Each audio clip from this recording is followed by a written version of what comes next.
All right. Let's get them horns up with me, Animesh, and Peter.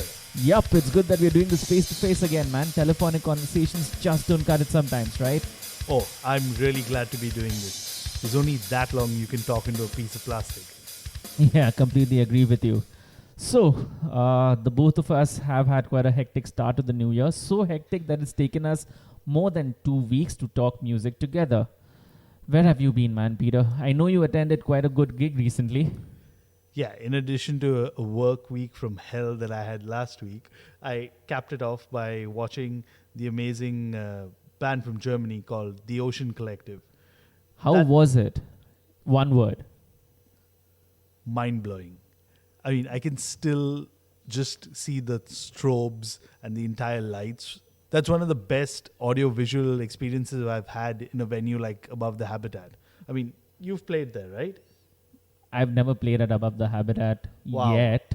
Okay. Hopefully that'll change in 2019. I don't know with whom. Uh-huh. But I'm really surprised you haven't played that place has kind of become the Raz or Okay. the Raz replacement, as I'd like to put it, for gigs. But coming back to the Ocean Collective, man, their vocalist Loic Rossetti, the energy that guy has. I mean, to the entire set that they played of 90 minutes, I think he was crowd surfing about 4 or 5 times, and they just went on. One of the few bands I've seen that did 2 encores, but Mhm.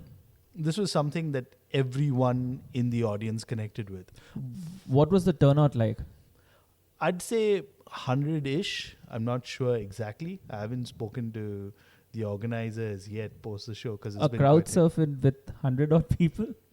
I'm telling you, this band really got everyone going and kind of connected. There was not one person I saw just like looking into their phone as most people do when they're bored during gigs and stuff like that. Uh-huh. Everyone was on. People were like cheering on for each of their songs. These were hardcore fans. So the 90-minute set list, good mix of all their stuff, or was it largely to promote the new album that they released in 2018? So for people who've been following the Ocean Collective would know that in 2014 they had quite an up and down trip to India. So this time they came all guns blazing. They were touring off their new album. So definitely they had played a few songs from there. But they also dug deep into their discography. I mean, they've been around for over a decade, 8 albums in. So they played a good mix of everything. Did the crowd leave the venue happy? The crowd didn't let them go. I mean, there's a reason why they ended up playing 2 encores, and still people didn't have enough. I'm pretty sure if they played 30 minutes more, people have still stayed despite the timing and things like that. So, Animesh, what's your 2019 been like so far? How's the last couple of weeks been? Not all that great, but hopefully the rest of the year is much better. Speaking of which, yeah, it's a very bad, lazy segue, but I've committed to it. So, yeah, speaking of which, let's talk about our expectations for the rest of the year. Up for it? Yeah, man, definitely. Let's go. Let's get this show rolling. All right, so the last episode was spent reliving the past. So, in episode 3, which is this episode, we are staring into our crystal balls to figure out what 2019 holds for metal. We've each got a few albums we are looking forward to, and we'll wrap things up with a wish list for the year. Sounds good, Pete? Yep, got my list ready here.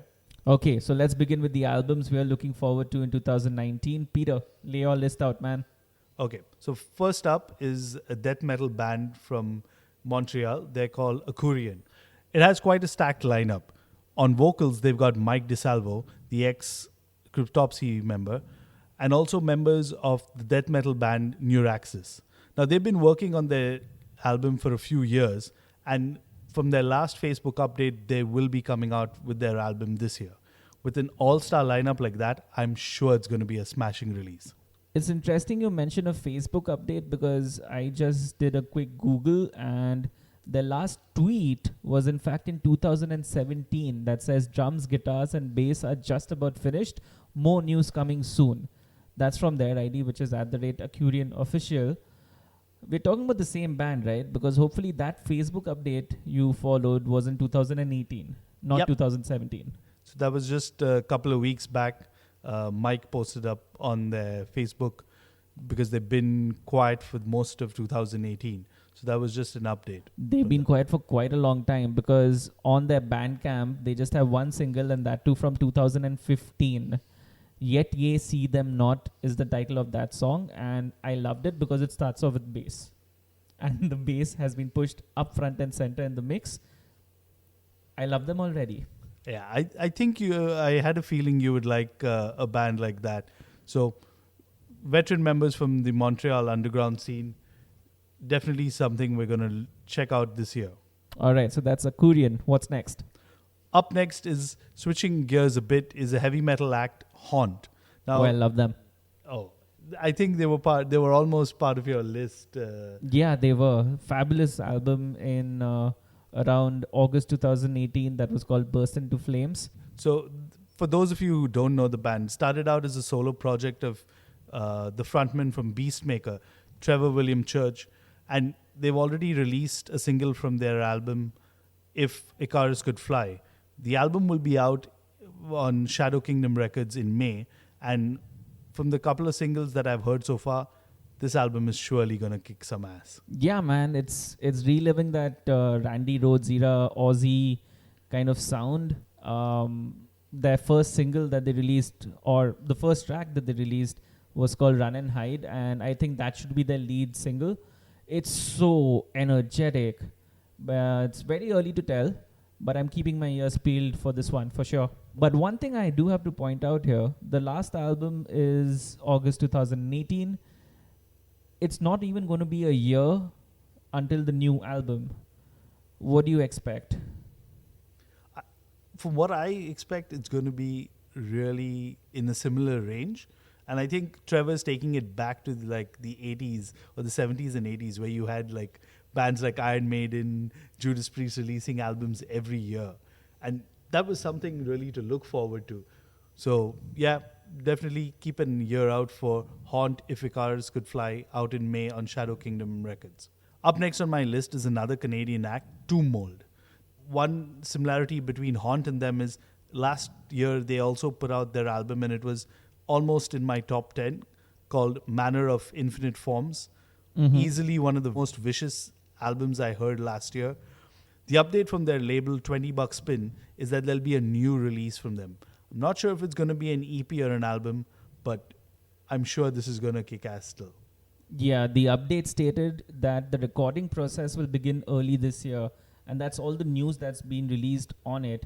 But then again, if it's an album, it's a very short gap between albums, and maybe they're songwriting mavericks, or maybe there's something like Buckethead, who releases a new album practically almost every month.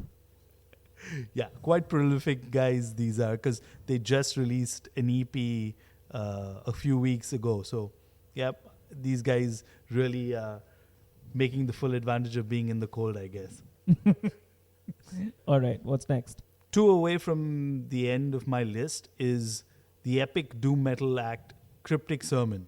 Now, it's been a while since their last release, which was truly the epic Out of the Garden. They brought back that early Trouble, Candlemas. Fans of those bands would really enjoy this album. And I'm really looking forward on this upcoming release, what they bring new to the table. Because it's been quite a while since their last release. Who knows how things have changed for them. Yeah, completely lovely songwriting, beautiful riffs. All I'm hoping for is slightly better production quality. I mean, the last album was definitely built for cassettes, and that's not a knock on them, but that sound could use a little bit of polish. What do you think? So I think they weren't going for those louder sounds. I mean, most of the sound wars that Oh, we've had definitely recently. not. It's not. I'm not knocking on them for not having the loudness war wala kind of mastering. It's just that, it had a slight hiss, like how you would get when you're listening to cassettes. Yeah. I'm just being too picky. We all remember those days when you waited for a couple of seconds for the cassette to kick in. Yeah.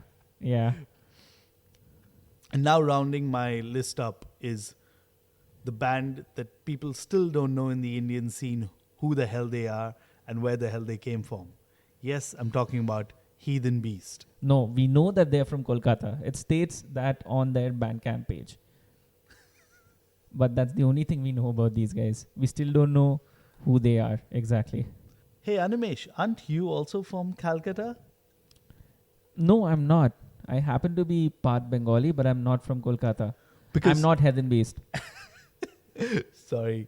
But that thought kind of crossed my mind, black metal, mysterious. No. I play in Solar DT, dude. Not Heathen Beast. Heathen Beast. Cholbena. Whoever they are, they've made quite a name for themselves.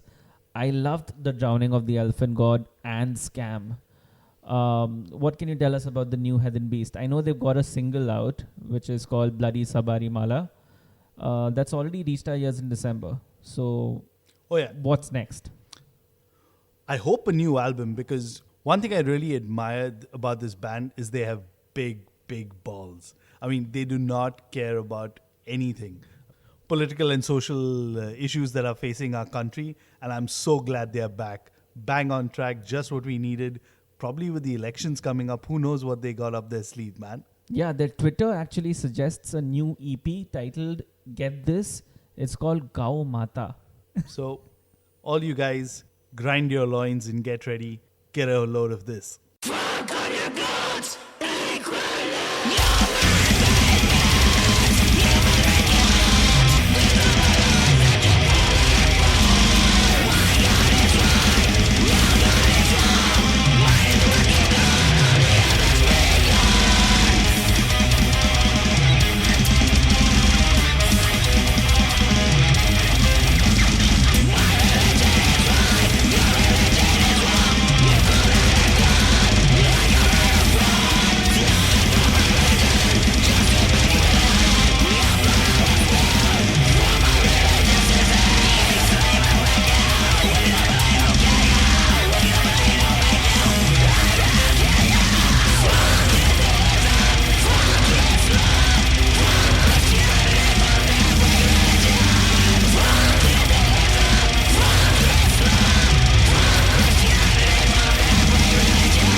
So that was the latest single from Heathen Beast, and that capped up my picks of the 5 albums I was looking forward to this year, 2019. What about you, Animesh? What you got up your list? All right, so kickstarting my list, I've got Devin Townsend and his new album, which will release March 29th. It's called Empath. It'll release via Inside Out Music, and in typical Dev style, you can get it on CD, 2 LP CD, and there's a limited edition 2 CD pack as well. There's a very interesting quote from his press release or his statement, which I would like to read out. And he says, and I quote, "As such, this record is different to any record that I have released thus far, and trying to get people on board for what it is versus what it isn't, I think needs to be dealt with in a different way." So, Pete, here's the question to you. What era or sound of Dev are you hoping for? What version of Devin Townsend will we hear on Empath? Well, if I have to use my heart and not my mind, I'm always going to look out for that strapping young lad sound. I'm a fanboy, man. I really wept the day they put that project to bed. But with using my mind, I'm really looking forward to probably the stint they had with Addicted, Ghost, those 4 albums. Even those 4 albums, each album was a different beast, man. Each album was a different sound. You had a completely chill sound with Key. Yeah. You had a nice poppy metal kind of sound with Addicted. You had a completely mental sound with Deconstructed. I still remember listening to And all Ghost 4 of was them. just absolutely serene and calm and peaceful. And that's the beautiful part about Devin. You have no idea what to expect next. Yeah, it's also really weird, or not weird actually. It's pretty cool that Empath will feature a lot of cameos and supporting artists. So Townsend is being joined on this album by Steve Vai. That's great. No surprise. Annika comes back for vocals, which is lovely. Anup Sastry is there. Who's playing drums with Sky Harbor for a short stint on their tour to Australia. More than Anup Sastry, I think the one name that's really going to turn a lot of heads is Chad Kroeger. Nickelback's Chad Kroeger. That just had me scratching my head, wondering what he's going to do on the album. And I know for sure there'll be a choir on it somewhere as well. I think Devin also talked about it in his recording chronicles on Twitter or one of his updates that he had. And what I'm also looking forward to is the fact that we are going to be seeing how the music was made, because the dude who did the vlogs for the behind the scenes of the previous Devin Townsend project album is doing a similar video series again. Shout out to Zim. I don't know if that's his actual name or not, but I really enjoyed watching that because Devin Townsend is just so super interesting to study and to figure out his creative process. And you have no idea what he's actually going to do. I'm pretty sure he also wakes up one day and kind of says, hey, let's try doing this. Why else would you have 3 separate drummers on the album? Yeah, man, completely. I'm also kicked about the fact that we're going to watch him live. High five to that. We might be one of the first few people to hear a bit about Empath, considering we will be seeing him before the album releases and at the start of the tour. Yeah, but we are seeing him acoustic. How does that translate? Maybe does he throw a surprise? I don't know. It's Devin Townsend. We don't know what to expect. I'm hoping he pulls an opera saying, Digipack for you, CD for you, LP for you. Oh man, that would be so awesome. And again, here's the weird thing. I can actually picture him doing that. He'll probably gift somebody a fart machine. Who knows, man? Anyways, so that was Devin Townsend Empath. That's my most, that's the album that I'm looking forward to the most in 2019. Next up, I've got the Deftones. Yes, in December last year, California's very own Deftones confirmed new music. Their last studio album was 2016 Score, and their next disc will be the band's 9th album overall. Message boards, forums, Reddit, everyone speculating that we'll hear a raw sound given an interview with frontman Chino Moreno, where he said that guitarist Stephen Carpenter will be more involved in the songwriting. So personally, I'm hoping for groovier, heavier music similar to the 2003 self-titled album, which had a single like Hexagram from it. What do you think, man? I was a huge fan of Koi no Yokan, so I'm looking forward to a lush production or sound like that. What did you Okay. think of Gore? I thought Gore was. It didn't really hit the spot.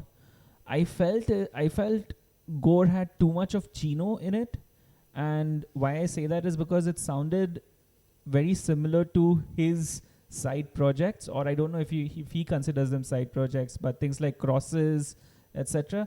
It sounded more in that landscape. So I'm definitely looking forward to Stephen being more involved in the songwriting process, because that guy knows how to just come up with really good groovy riffs, and you add Chino on top of it, and that's what to me is the Deftones magic sound, rather than just the synth heavy production that went into Gore. I'm also really looking forward to what Abe Cunningham does on the album, because I think he's really underappreciated as a drummer. He's the one who's holding that entire band together. That guy is a groove monster, and he is by far one of the most effective drummers I've heard name any band. I'm hoping more than anything else that India will show up on their touring list. Oh man, definitely. I really hope that comes true, because I've seen them live once, and till date, I would think that would be the most energetic gig I've ever been to. Anyway, so that is the Deftones. Next up on my list, and I'm not joking here, it's Baby Metal. What? Yeah, Baby Metal. I mean, I know that Rob Halford likes them and stuff like that, but baby metal? Yeah, completely Baby Metal. It's been 5 years since we've been exposed to the madness that is Baby Metal, and I'm really interested to see how this band can help get more listeners into metal, because that is something that they are doing. They are selling out shows, they are playing stadiums. They went out and played Wacken and other metal festivals last year. They're getting a good positive reaction from crowds. I definitely think they have something up on their sleeve. And shit you not, that live band of theirs, they own. Oh, yeah. I've watched quite a few shows like that, so I can agree. There's a reason why they're opening for bands like Judas Priest. Exactly. And the core three, the three kids as such, there has been a change. Yui Metal, which is I think the youngest of them, I'm not sure. Whatever. She's left the band, and there doesn't seem to be a full-fledged replacement yet. What's also interesting is the fact that the three of them aren't being looked at as, replaceable models. So it's not, the band isn't really functioning as a boy band kind of a sound. They're actually going for a band Right. sound. So that's some respect to them. And yeah, I'm actually interested in what the new Baby Metal record will be like. So, any idea when that's coming out? Not at all. Not at all. They did release a couple of singles last year. So, given their trajectory, I think we'll see something by the middle of the year, or just around summer when the big shows in Europe, etc. are, because they'll definitely be targeting those on their live lists. Yeah, makes sense. They do around the festivals in promotion of the album for sure. Yeah. Wait, that's 3 down. What's up next on your list? Okay, I'll bring you people purists. Even I'm a purist. Maybe I'm not. How can I be if I'm looking forward to Baby Metal? Anyways, Suddenly, reality has dawned on Animesh. He's not a purist anymore. it's like Maybe he never was. all the black metal fans are like, fuck this, switch Yeah. Anyways, so let's bring back things to a bit more traditional sound. Yeah, King Diamond is in the studios. Yes, I know. Yes, we're already getting a new live album by the band this month. That's called Songs for the Dead Live. and it features Abigail performed in full and a few Merciful Fate tracks as well. So cool. But what's the speculation behind a new album? Well, King himself stated that he's been busy in the studio recording vocals, and to add to that, guitarist Andy LaRocque has recently stated that he's been busy recording as well.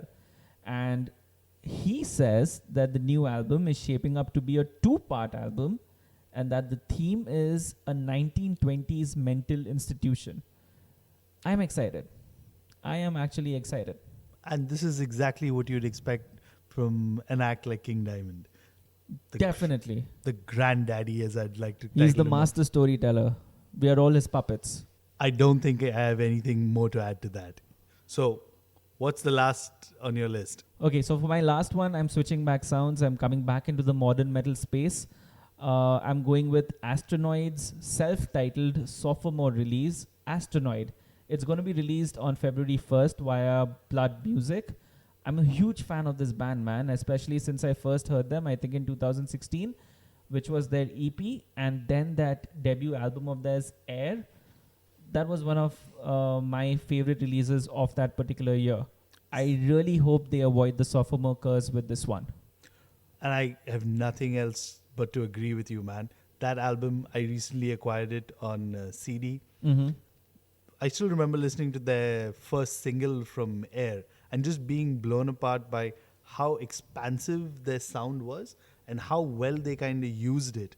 Just the guitars, because you are so used to the power chords and just the distortion and everything, but just how beautiful they made the whole thing sound. Yeah, completely. And again, I'm going back into a quote which their singer guitarist Brett Boland released at the time of announcing the album. He says, and I quote, "After the completion of our sophomore album, we feel we have ventured further out of our comfort zone and created something special." Okay, his words, completely his words. Now, there have been a couple of singles released.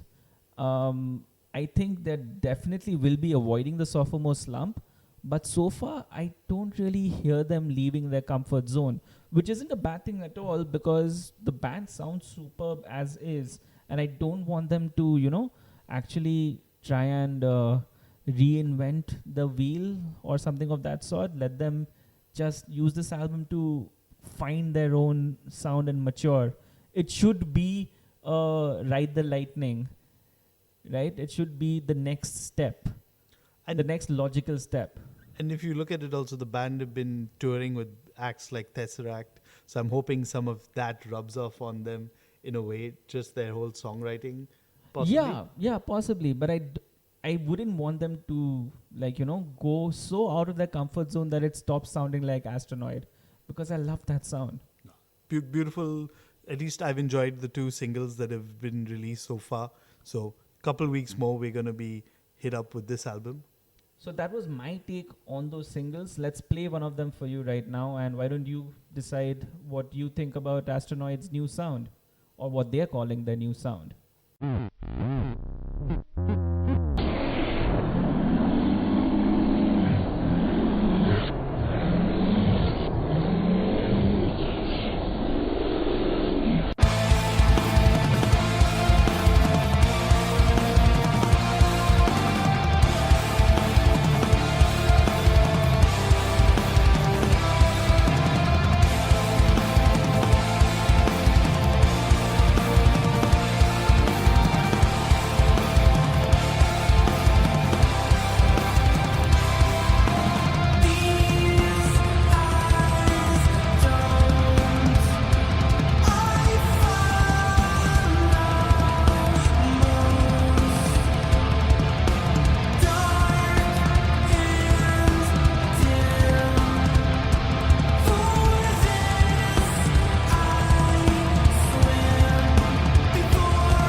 So that was Astronoid's I Dream in Lines, and personally, I can't wait to hear what the rest of the album sounds like. That's something that I'm looking forward to. It's going to be released on February 1st. Now, Peter, those were our top 10, the 10 artists that we're looking forward to for new music the most in 2019. Convoluted sentence.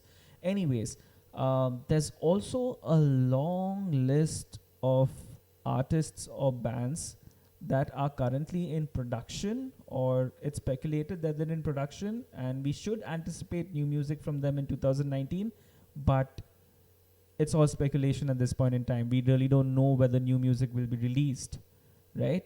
Yeah, and from what I've read so far, 2019 is going to, in a way, top 2018 in terms of output of music.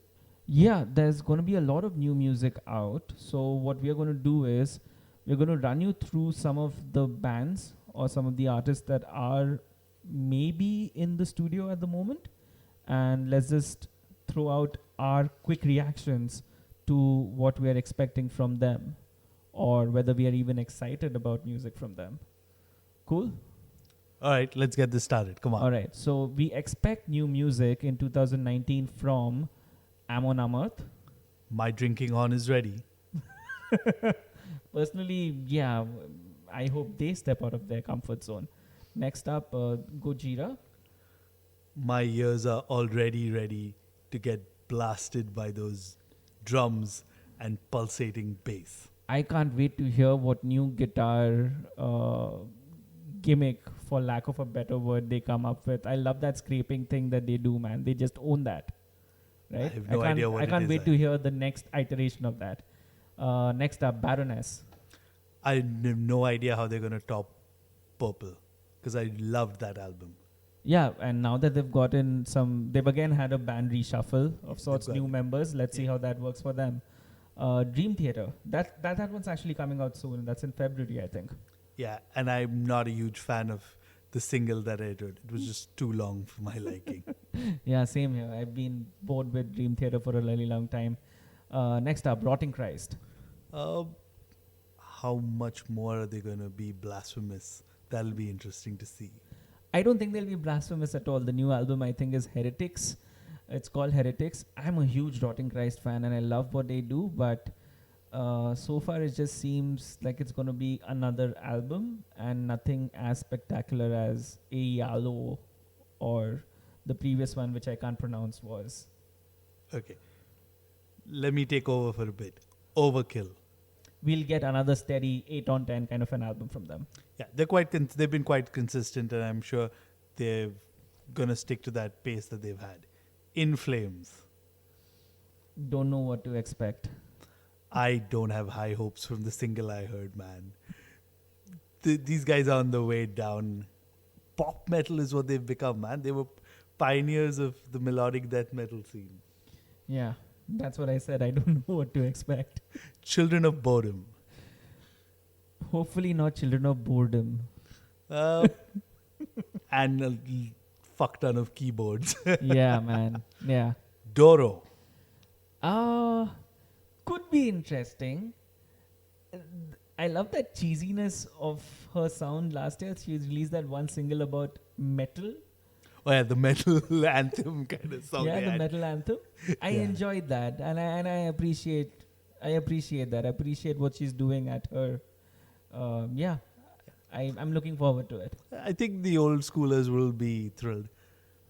This one's a nice one. Misery Index. Oh, I can't wait for this one. I hope it's true. I hope we do get a new album from them. This one's gonna pummel us into submission for sure. Tire.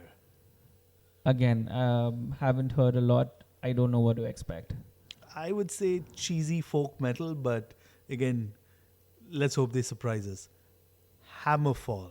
Again, should be a solid, consistent release. At least we'll hit a 7 on 10, if not more. And if I'm not sure, they're already playing walk-in because they love their power metal-ish kind of songs. Next one up, Nile. This one's actually tricky. I liked the previous album, but yeah, I just hope they have titles for the songs that we can say on this show, man. Let's try and get Carl Sanders on the show. Anyone who knows him, hook us up, yo. Yeah, I'd especially want to talk Saurian meditations with him. Yeah, that was a pretty good release. Yeah. I enjoyed that one.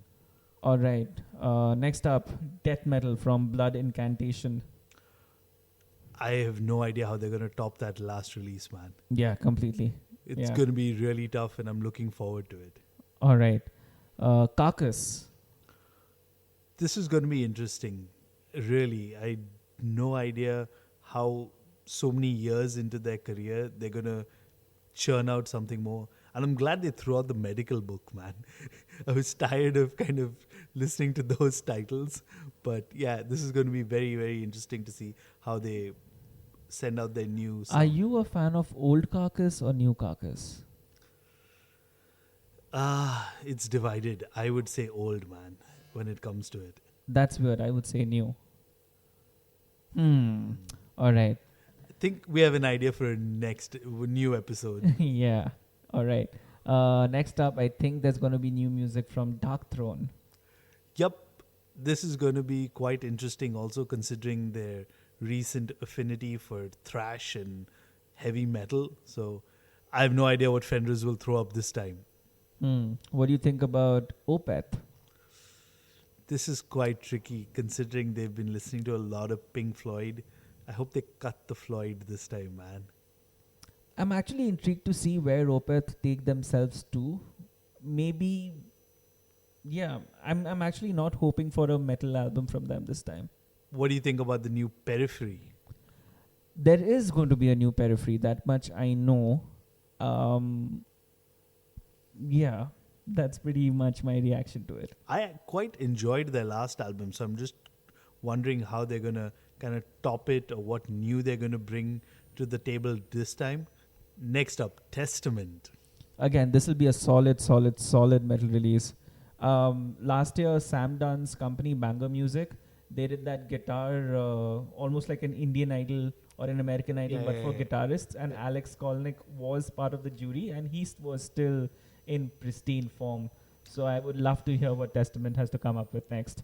Yeah, I think he has a lot of riffs up his sleeve, and the best is also still coming out of him. So yeah, this is going to be a really solid release. Most underrated big thrash metal band. Completely agree. I have no idea why they're not bigger than they already are. Yeah, man, completely. Bring them down to India. Again, yes. All right. So, are we done with our thing? I think we're almost done, right? no, man, there's this one big giant elephant in the room. Wait. No. Yes, of course. We have to talk about them, man. Come on, really? Yes, we have to. I know it's not strictly metal, but whatever, man. Okay, I'll let you. Yeah. Tool, I think, will be releasing their new album in 2019. Their new album is definitely taken longer than Chinese Democracy. Someone check me on that. Yeah, Tool's latest album is similar to what Half-Life 3 is in gaming. We just don't know if it is going to come out ever. But there's been a lot of talk recently about how Maynard James Keenan is apparently done with vocal tracking, that the album has already been played to some Danny Carey fan in his car by Danny Carey, or the fact that somebody said that he's listened to 80% of the album. Sebastian Bach has apparently said that he's heard the new Tool album. I think if we were in LA, we would have probably heard this album also. I don't know, man. I honestly, I don't know. A Perfect Circle did come back last year out of the blue. Yeah, which was completely unexpected. Completely unexpected. And here is something that people have been waiting for. Let's just hope it delivers. At this point, I just feel they're trolling everyone on social media, man. Yeah, actually. That'll be very Tool-like to do. Just be like, okay, let's see how long we can milk this for all it's worth. I wouldn't be surprised if they actually just did 2 entire tours or something before releasing the album, but all promoting the fact that they're going to be releasing an album. And they'll probably sell out, for all you know. They will sell out. They've already sold out. Come on. You haven't heard Undertow then. Definitely. Anyways, so yeah, that is by far the biggest release of 2019. If it actually comes true, that'll be Tool's new album. But apart from that, I think we've got, even if they don't release an album, we've got a pretty solid year of music to look forward to, eh, Pete? Oh, yeah. I want to see, probably if we listen to this 6 months down the line, how many of the bands actually release and our thoughts, just what it is, whether we're still consistent. Maybe we should do like a mid-year recap of this. But yeah, 2019, from what it looks like, is shaping up to be quite a big year. Surprisingly, may even top 2018, which I thought was quite a solid year. So let's see what the future holds. As for now, that's a wrap on this episode. Thank you so much for sticking around with us. Once again, our Twitter IDs. I'm at Asmo Annie. And I'm Trend Crusher. And this is Horns Up. You can find us on Twitter at Horns Up Pod. That's HORNSUPPOD. And you can also find us on all your favorite podcasting apps, the Apple Podcast, Google Podcast. Check us out. So until next time, raise them horns up. Horns up, guys.